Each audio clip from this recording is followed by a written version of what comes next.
നമസ്കാരം. Enumeration form എങ്ങനെ പൂരിപ്പിക്കണമെന്ന് നമുക്ക് നോക്കാം. ആദ്യത്തെ ഭാഗത്തിൽ നിങ്ങളുടെ ജനന തീയതി, ആധാർ നമ്പർ, മൊബൈൽ നമ്പർ, പിന്നെ പിതാവിന്റെ പേര്, പിതാവിന്റെ എപ്പിക് ലഭ്യമെങ്കിൽ എപ്പിക് നമ്പർ, മാതാവിന്റെ പേര്, മാതാവിന്റെ എപ്പിക് ലഭ്യമെങ്കിൽ എപ്പിക് നമ്പർ, പിന്നെ ഇത് പിതാവിന്റെ മാതാവിന്റെ പേര് എഴുതാൻ ഇല്ലാത്തവർ സ്പൗസസ് ആണെങ്കിൽ പങ്കാളിയുടെ പേരും എപ്പിക് നമ്പറും എഴുതാവുന്നതാണ്. അങ്ങനെ ആദ്യത്തെ ഭാഗം.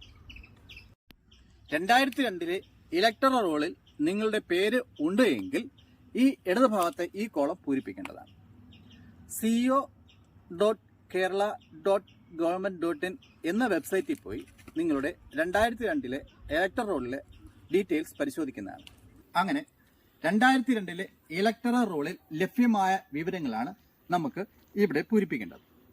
ആ 2002 ഇലക്ടറൽ റോളിലുള്ള നമ്മളുടെ അല്ലെങ്കിൽ വോട്ടറുടെ പേര്, എപ്പിക് നമ്പർ, 2002 ഇലക്ടറൽ റോളിലുള്ള ബന്ധുവിന്റെ പേര്, റിലേഷൻ ബന്ധം, പിന്നെ ഏത് ജില്ലയാണ്, ഏത് സംസ്ഥാനമാണ്, ഏത് മണ്ഡലമാണ് എന്നതാണ് ഇവിടെ പൂരിപ്പിക്കേണ്ടത്.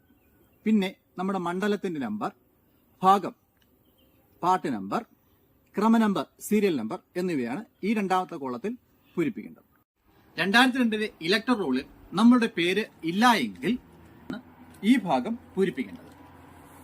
ഓക്കെ, അപ്പൊ 2002 ഇലക്ടറൽ റോൾ ഇല്ല എങ്കിൽ നമ്മളുടെ അച്ഛന്റെയോ അമ്മയുടെയോ മുത്തച്ഛന്റെയോ മുത്തശ്ശിയുടെയോ അല്ലെങ്കിൽ ബന്ധുവിന്റെയോ പേരാണ് ഇവിടെ എഴുതേണ്ടത്.